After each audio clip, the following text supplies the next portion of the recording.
So again, welcome to our Java class. This is Java Introduction Lecture 1. Our main objective in this lecture is to go through the main concept of Java programming language.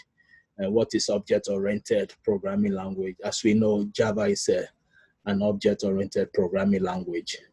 So in general, in Java class, we are going to focus on object-oriented software development, how to solve problems, program design, implementation, and testing.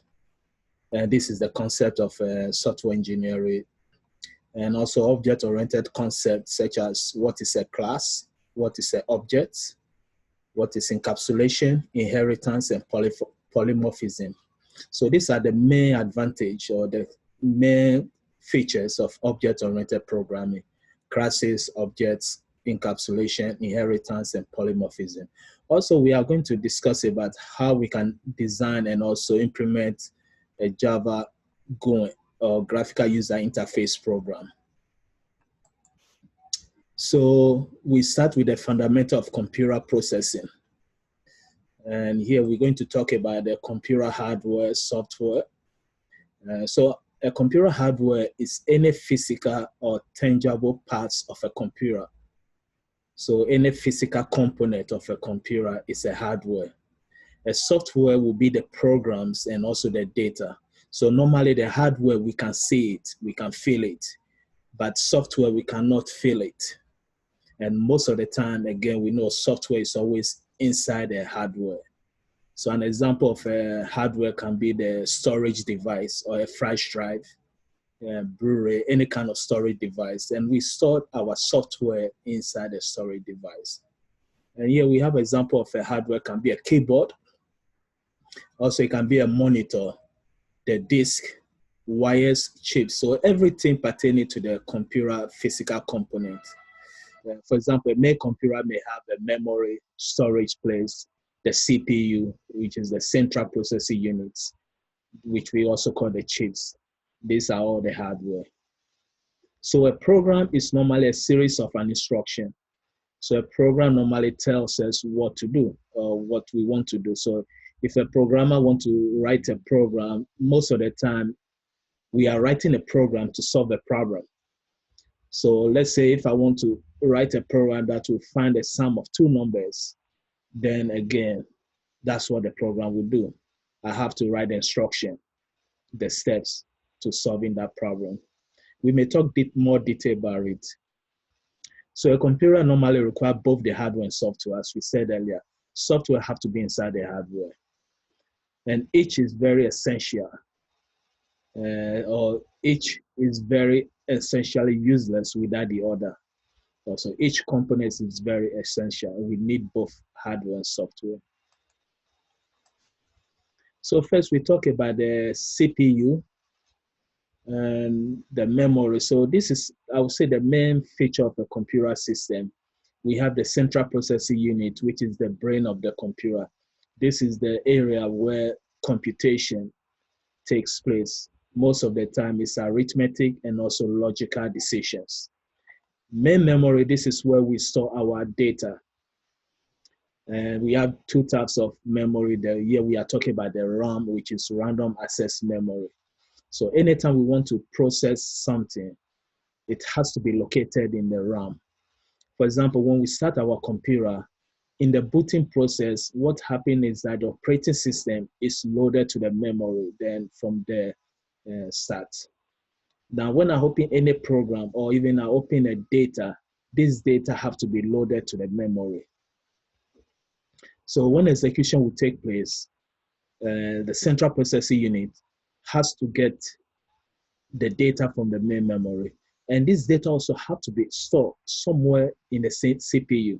So we have a special memory in the CPU called register.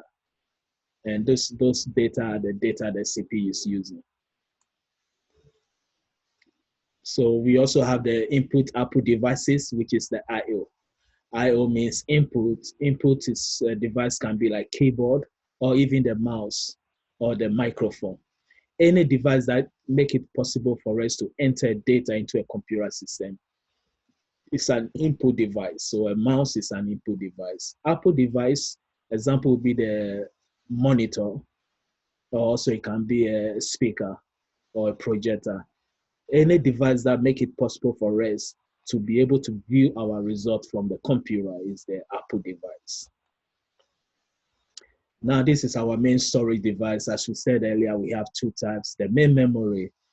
Normally, in the main memory, as we said, data is stored temporarily. The data is stored here temporarily. So, and also it's supported by the power system. So if I turn off my computer, any data inside my main memory will be gone. So we also have a secondary memory. This is where we can store data for permanent. Example can be the hard disk or the hard drive, or if I have a USB flash drive, or let's say Blu-ray, any device that make it possible for us to store data permanent or for a long period of time is called a secondary storage or memory. We also have of different types of operating system. And operating system is normally categorized into two main types. Software.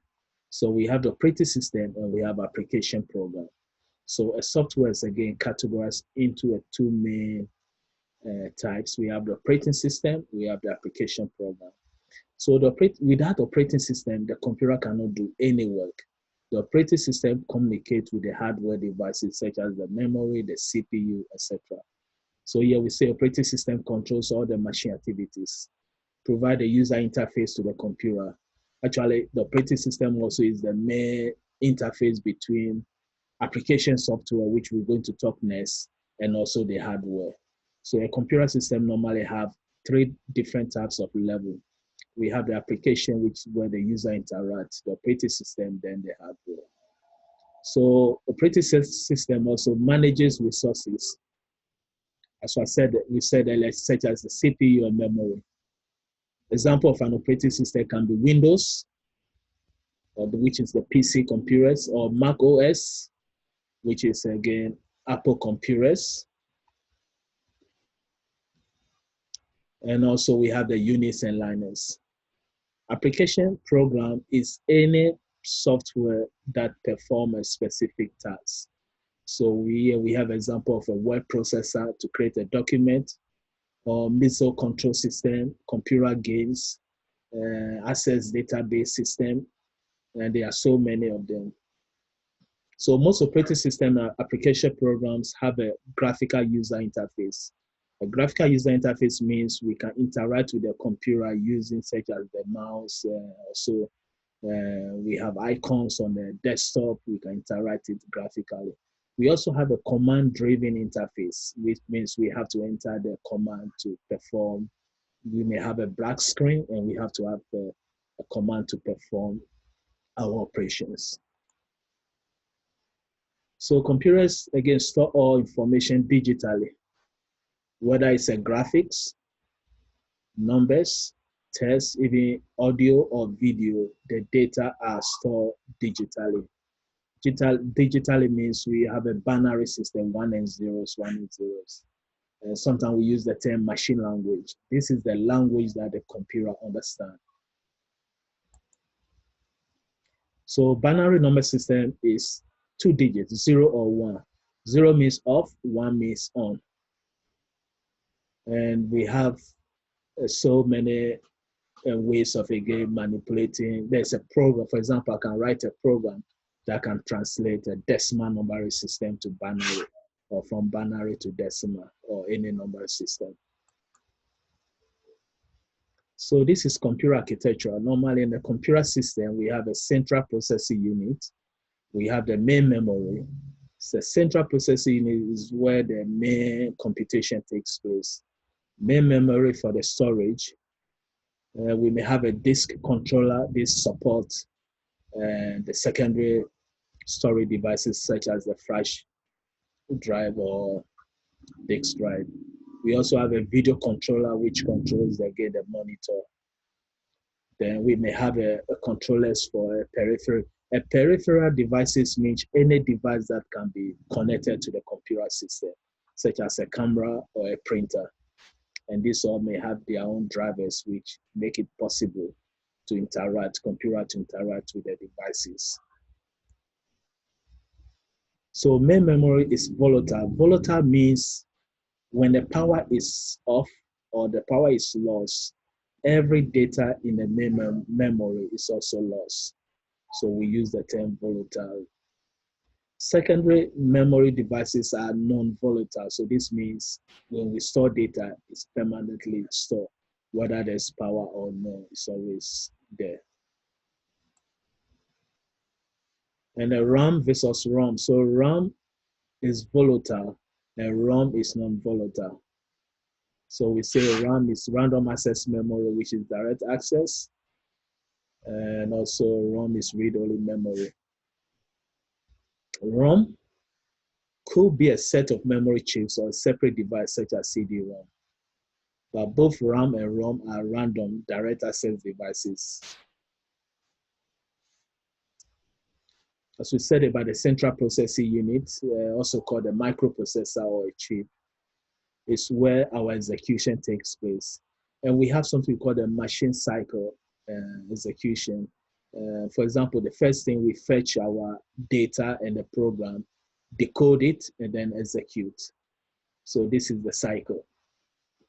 Fetch, decode, execute, and keep going until we finish executions or the tasks for the CPU to perform. And the central processing unit have three main components. It has more than three main components, but this is the most important. So the arithmetic logic unit is the unit that perform most of the tasks. And decisions, logical decisions, and arithmetic operations. Most computers, these are the tasks that they perform, arithmetic and logical decisions.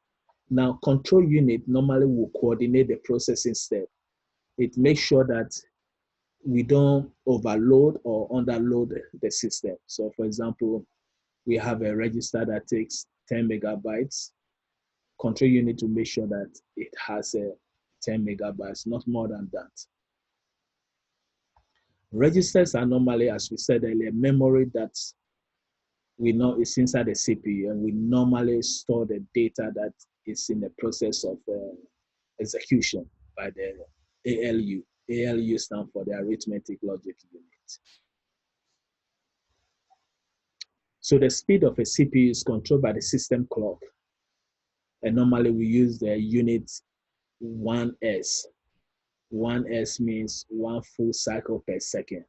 So if we say the speed is usually measured in gigahertz, 1 gigahertz means the system can perform 1 billion cycles and work per second. So next we move to the Java. Again, what we did up to here is just introduction to computer system, what a computer system consists of, and just a general concept. We didn't go detail on it. There's a class called computer architecture, which normally go more detail, or computer organizations, hardware system, etc. Computer engineering also go more detail on the CPU, how to design the chips, logic gates, etc. But our main concern in this course is Java. So here we start with the Java now. So here we say Java is a programming language that was created by Sun Microsystems Incorporated. It was introduced in 1995 and it's become very popular. The reason why is because of the portability of it. Java normally have something we call the Java virtual machine. So if any computer, it doesn't matter what kind of computer, the architecture, whether mainframe computer or a desktop computer, or it's a Windows or it's a Mac. As far as that computer have the Java virtual machine, which is called a JVM, it should be. So again, this is I just have a few siren going on, so I have to pause for a few seconds. So again, we talk about Java now, and now we are getting to the main course materials. So Java also is a higher level language, which means it's written almost in English language. So this means when we write a Java program, first we have to be able to translate the language which look like English language to a machine language so that the machine will understand. As we said earlier, the machine language is binary numeric system 0101. So we have interpreter, a program called interpreter that normally would translate the program, then to object form. Then later we have the Java virtual machine that will run it or execute it. So in a Java programming language, program is made of one or more classes. Again, Java is fully object-oriented programming. So when you start writing a Java program, the first thing we do is that we write our main class. The main class name is the same as the file name. Also, a class contains one or more methods. And also a method contains program statements. We may discuss this more detail about object-oriented programming. So again, in Java, always we have a main class. The main class name is the same as the file name. So these things will be explored in detail throughout the course. So we may again talk about this more detail. So in Java applications, which is a standalone program, we always need a main method. A main method is where the execution takes place. So next, let's see our first syntax. When I use the term syntax, I mean the grammar of Java programming language. The program name will be called linking.java. So this means the main class name will be linking. So let's see. Hopefully we can see it here.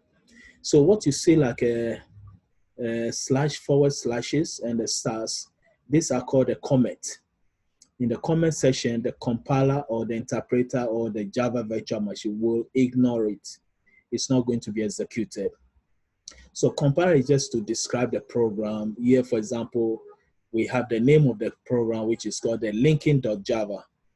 The person who wrote the program, the author name is Lewis and Loftus. Again, we start with the, we'll go detail about the Java syntax or the Java grammar and concept.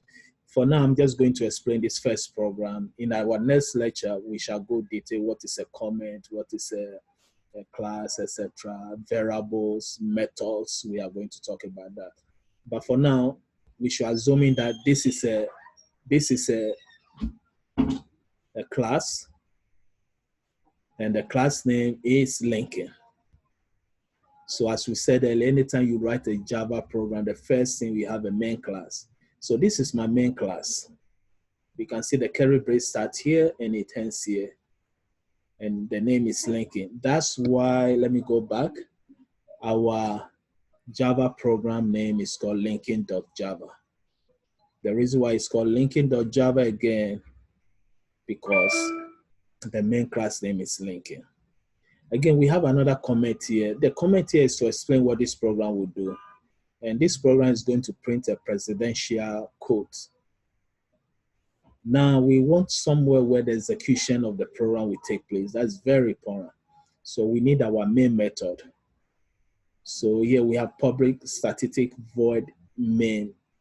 The name of the method is main. It takes one argument of a string array. We may talk about this in later on also. Now in Java, if I want to print something on my screen, I will use the syntax system.out.println. System.out is the class, and println is the method in the class. And this method println will print whatever is in argument, then it will move the cursor to the next line. So we have ln, it's more or less like a new line or line new. So if I write system.out.print, it will print and the cursor will be in front. But if I want the cursor to move to the next line, then I'll use println. So here we are printing two things here, but in two different lines because we are using ln. So a quote by Abraham Lincoln, then we move to the next line. Whatever you are, be a good one. And that's a nice quote. So if I run this program, first I have to, again, compile it. If there's no, compiler normally will give us the syntax error. Syntax error means the grammatical error. For example, we know in Java, when we write an expression, we have to end it with semicolon. It's the same as writing English, you end it with a period. In Java, we end it with a semicolon. So if I forget the semicolon, or I just wrote down period or colon, I will have a syntax error, which is grammatical error. And we may talk more detail about that. Right now, we just want to get the feel of how Java program is constructed. And in detail, we may discuss all this. So the output of this program, as I said earlier, will be a quote by Abraham Lincoln. Then we move to the next line. Whatever you are, be a good one. In my next class, I'm going to write a Java code using Eclipse, and we're going to run it. So here we're going to explain details. This is again the structure of a Java programming language. We see the example before. I start with what? Public class, and the class name was Lincoln. This is what we call the class header. The class body, we saw it from beginning. So this will be, let's go back. So this will be my class body where my cursor is up to here. So this is my class body. So public class Lincoln. And next, we can have in the class body, we can have any method, any comment here. We may again discuss more detail on this. So this is an example. We have our main method. For example, for now, you can see that I did not explain what is public static void main because we may have a topic on it. But for now, let me just give a brief explanation of it. A public, when you create a class and you have, for example, a method or a member, a variable. For example, in object-oriented programming, we have a class. A class consists of two things. From class, we get an object. An object may have a characteristics and also a behavior. So for example, I have a car. A car is an object. So we can create a class for a car or a vehicle. Now we know a car may have two things. The characteristics or the attributes, which will be the data members, such as the model of the car, the type of car, the engine capacity. These are all the characteristics. The color of the car, paint color, etc. Now, the behavior of a car, we know a car, we can drive it, we can park it, we can reverse it. So that would be the behavior. Now, when we want to access the methods and the members, the characteristics, we may have a secured, this is the concept of encapsulation, security issues. If we say the class is public, it means any other classes in the program can get access to all its data members and method. When we say a class, let's say a class method or a variable is public, the same it means any other classes or methods can get access to it, they can use it. So here we have public. Now, if we say private, it means no any class can directly access. Let's say we make a method private, or we made a variable, which is the attribute private. It means only that class can access it directly. Other class members cannot. Normally, we are going to write a big program whereby sometimes we may even have over hundreds or even 50, 10 different classes in one program. So the interaction, accessing data members method, sometimes we may put a restriction on it. We also have one thing we call the protector, but this is we can when we discuss about inheritance. So right now, we have a public. Why? Every time, main method should be public because this is where the execution takes place.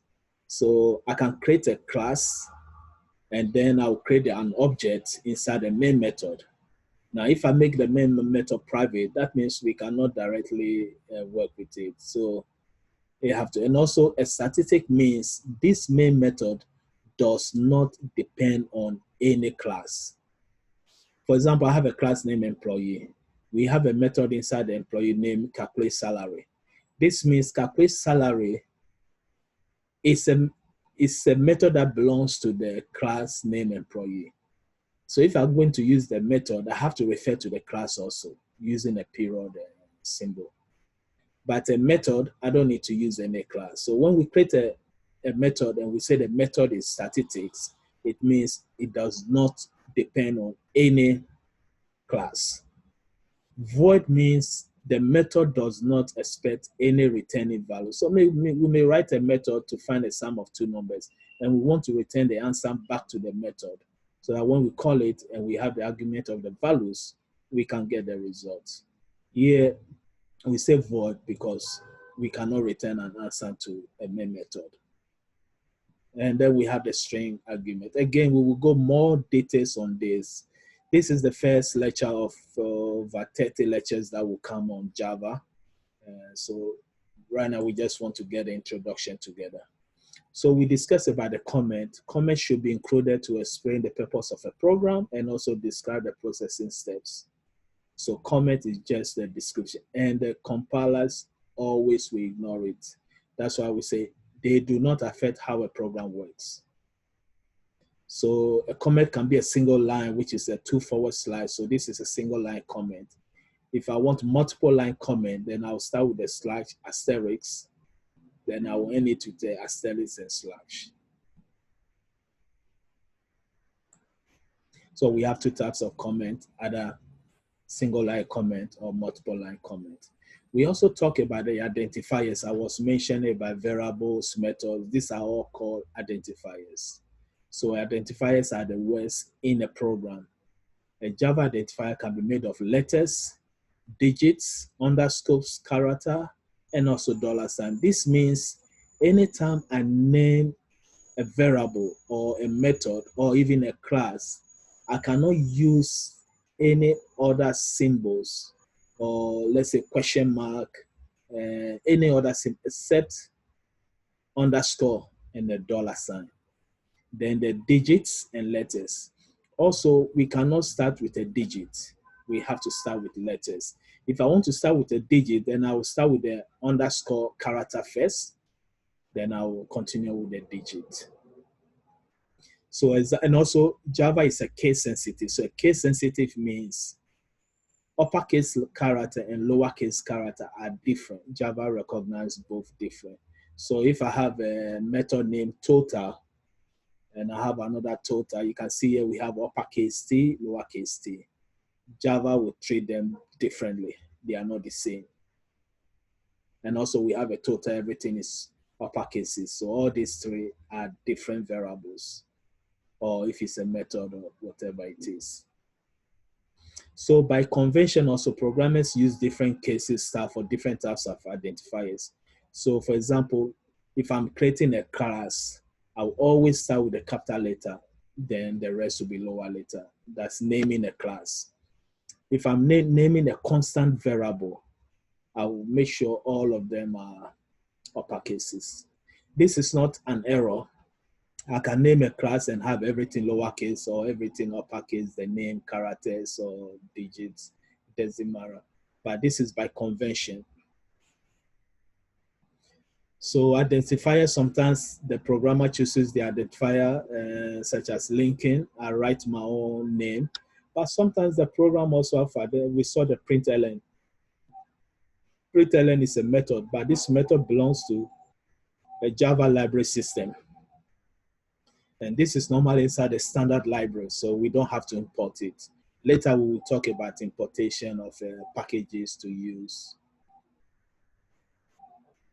And also we use the 10 reserved words. So these are all identifier names, but it's a reserved word. Why? Because Java have a meaning for it.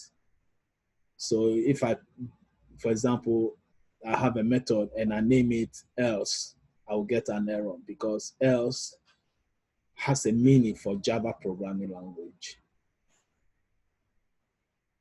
So here they say, which of the following are valid Java identifiers? Remember, we said the Java identifiers, we can have decimal, uppercase or lowercase characters. We can have a digits, all the digits from 0 to 9.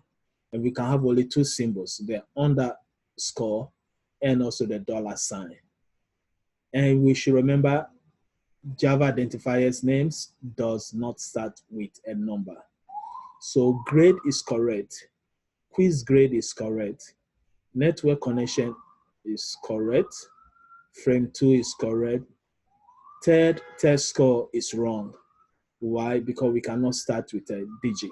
We are starting with a digit here, so we get error. Maximum is okay. Mean capacity is okay. Student is not okay because the symbol pound, we cannot use it. The only two symbols we can use is again the underscore and dollar sign. The next one is chefs 1 and 2. No, we cannot use the symbol N. So this is also wrong. So again, the rule is that all Java identifiers names must be either upper or lowercase characters, digits, and only two symbols, underscore and dollar sign. And also we cannot start with a number. So that's what the result is. So we say invalid cannot begin with a digit. Invalid, we have a pound character, no. Invalid also, we have a N character. So in Java, white space means nothing. I will use the term nothing. White space means the compiler will ignore it. So for example, I may write a sentences and have two or three space left. It means nothing. So here we say, when we look white spaces, blank lines, tabs are called white spaces. White space is used to separate words and symbols in a program. Extra white space is ignored. You can have as many as you want. But if I'm writing a string to print on a screen, maybe I may have two or three white space between, or only one white space, just to format the output or how I want my output to look like. So let's say the linking 2.java, linking 3.java, and they may discuss a little bit of it, but for today, again, we may not go detail just to get the main concept. So the mechanics of developing a program includes several activities. First, we have to write the program in a specific programming language, such as Java. Since we said Java looks like English or use English alphabet letters, we have to translate it so that the computer will understand it to 010. So we translate the program in the form that the computer can execute it. Then after execution, we get our output. Now, if there's errors, we have at least two major types of error. Syntax error means the grammatical error. Then we also have a logical error, which means we have an output, but our output is wrong. Normally, we use the term semantic error also. So there are four programming language levels. We say there are machine language, assembly language, high-level language. That's where we are now. Then fourth generation language also. The concept comes close to Python, more English than Java. Then each type of CPU has its own specific machine language. So each type of CPU execute only in a particular machine language, as we said earlier. But a program must translate into a machine language before it can be executed. This is the advantage of Java. For example, if I write a C or C++ program, they have to be executed to a machine language that understand by that typical CPU or that typical machine. But with Java, as we said earlier, any machine that have a Java virtual machine can execute it. It doesn't matter the language. So that's what we mentioned here. Java approach is somehow different or somewhat different. So the Java compiler normally translate the Java source code into a special representation called the bytecode. Then Java bytecode is not the machine language yet, but this language will be executed by Java virtual machine. So if mainframe computer or desktop computer both have different language, they are CPU. But if both of them have Java virtual machine, they can execute. That's why, again, Java is used a lot in internet programming. concept. So this is the translation process. We have the Java source code. We compile it. But when we compile it, we don't get the machine or the object code. We get Java bytecode. Then this Java bytecode must be run by Java virtual machine that we get our output. So the development environment is normally a set of tools used to create, test, and modify a program. And we have so many different types. Again, we can use, for example, I can use the notepad to write a Java program. Then I'll look for use the Java development kit, which is the JDK, to run it. This is not called IDE. IDE is more better in the sense that you will do everything in one window. I will write the source code, compile it, run it, and see my result in the same window. And that's what we call it integrate. That's why it's used the term integrated. So integrated development environment. Combine the tools into one software program. So example would be Eclipse, NetBeans, BlueJ, JGraphs. In this class, I'm going to use Eclipse.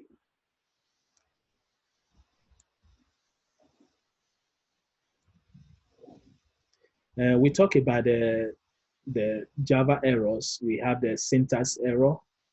This is the error that takes place when we have a grammatical errors, such as forget to have a semicolon or forget to use a curly brace to close a method, etc. Then semantic error normally occurs if the program output is wrong. It's not the right output. So it's also called the logical error or the runtime error. Compile time error is the syntax error. So a compiler will find a syntax error and other basic problems in a compile time. Normally, the grammatical error is when you compile the program, we see that runtime error is when you are running the program for the output. Sometimes you will get the output, but the result is wrong. So this is the basic process of, again, program executions and error checking. So after I compile my program, if there's any error in the compile, which is the syntax error, I will go back to edit it. Then compile it again. If there's any syntax error, I'll go back and edit it. Otherwise, no error, then I will execute it. If I get any error again, I have to go back to edit it. And the execution error normally will happen during the runtime. We may produce an output. So the purpose of writing a program is to solve a problem. We always know that, as we said earlier. Anytime we want to develop a software, we are going either to solve a problem or to use it for entertainment, let's say a computer game, any other entertainment. So solving a problem consists of multiple activities, especially when the problem is very complex. First, we should understand the problem.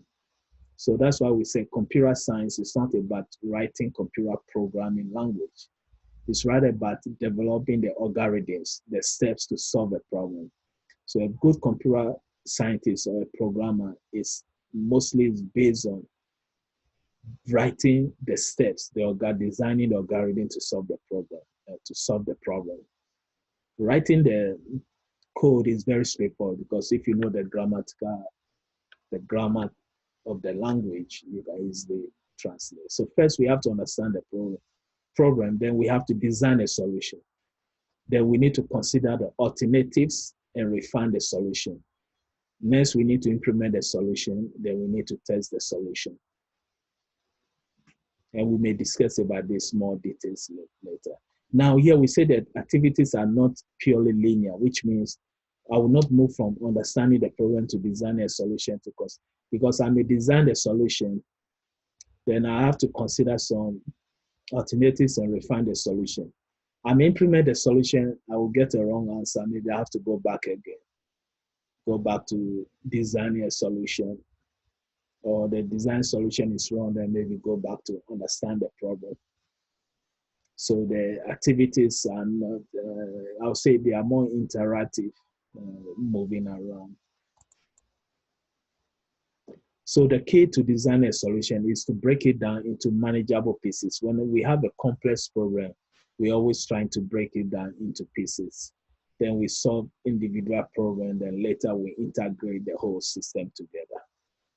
And Java does a good work of that because it's an object-oriented program. So I can create, if I have a program that we need like 20 parts, I can create a 20 classes. Then we have a team of programmers. Each person will assign to a specific task to perform. Then after we finish, we combine the whole system together.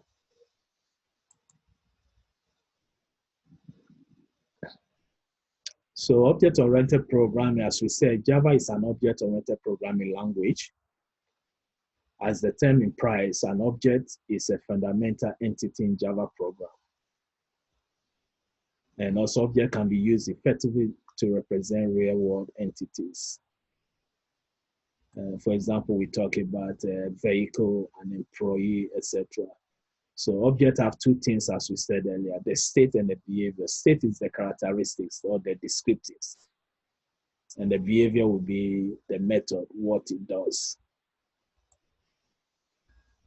We may have classes. From class, we may create our object. So an object is defined by a class. So I may have a class named vehicle, and I can create an object named SUV, saloon car, van, and all these are from vehicle. We may go detail on this in our next classes. So this is a very good example. We have our class will be the blueprint. From this blueprint, we're able to, again, build 3 different building objects. So one blueprint to create several similar but different houses. So a class is the same as a blueprint. So here we have a class bank account, but we can create an object and specify the name of the account, the balance. So here we have 3 different objects, the real accounts objects, Bill's account, Jones, and Mary's. In object-oriented programming, the term inheritance is very important.